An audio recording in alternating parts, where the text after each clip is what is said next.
Okay, now let's lower our right elbow to the ground, keeping the left arm in the push-up arm. I'll start the other way. Let's go the other way. The right arm is up and the left elbow is on the ground. Let me turn a little bit.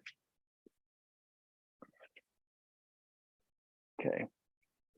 Left elbow's on the ground, right arm is in the push-up arm. Which way is our rib cage facing right now? To the right.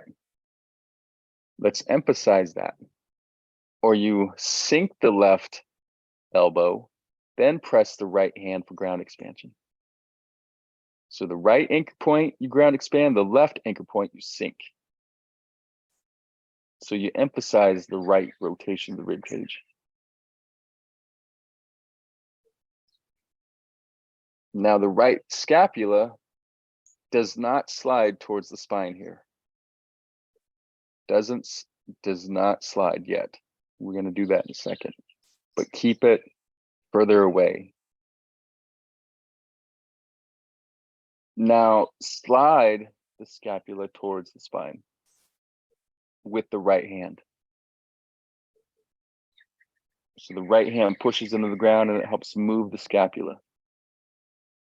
Now release the scapula away from the spine. The right elbow is bent. The left elbow sinks into the ground. Now again, slide the right scapula towards the spine. Sink the left elbow, rotating the rib cage to the right even more.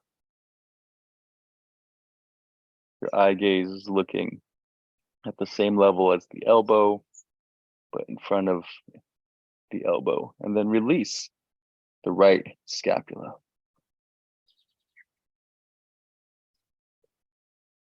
Okay. Now what we're going to do is we're going to bring the right leg back. So then when the right leg comes back, the right pelvic headlight lowers towards the ground.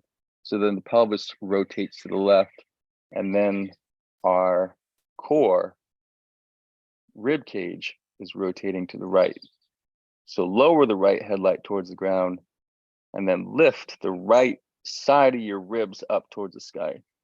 So this corkscrew-like feeling is going through the body. And just hold. Notice the fatigue that starts to come in, and hold. Lifting the right side and then lowering the right side on the lower part. Hold.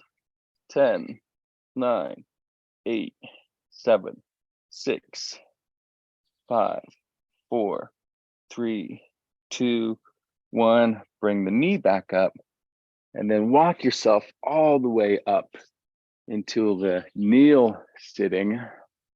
Shake those arms out. Or you can be in the lifted kneel. Shake those arms out because that got tough.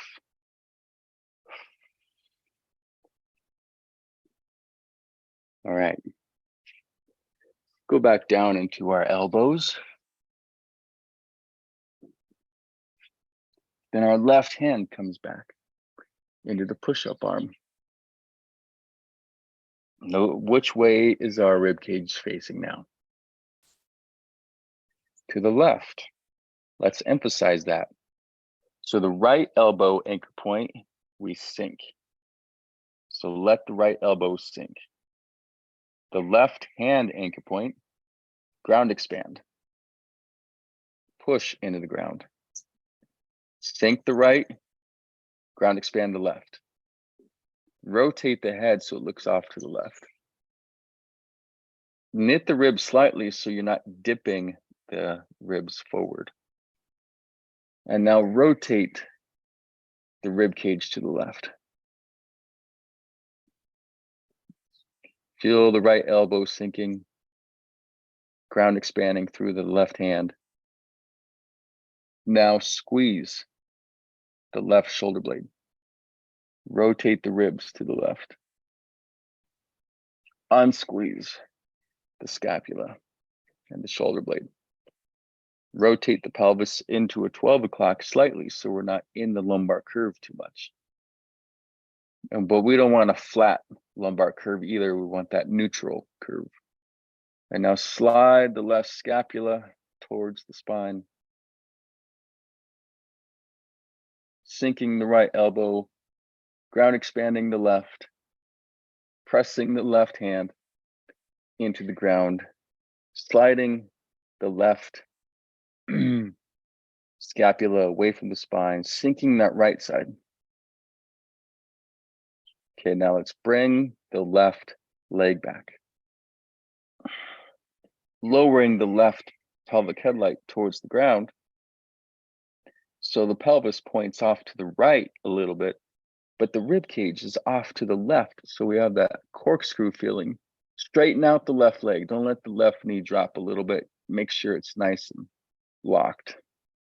Not locked out, just like a good straight position. The right elbow is continuing to sink. The left hand is continuing to ground expand. The left headlight is lowering. Now feel a stretch in the right hip. Feel the stretch in the right hip. See if you can get a stretch between in the mid back where the pelvis meets where both rotations of the pelvis or the spine meets on the back of the body. Now breathe into the back. Breathe along that upper metacenter line.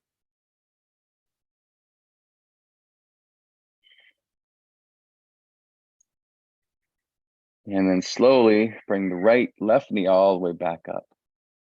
Push yourself all the way up to the kneel sit. And then shake those arms out.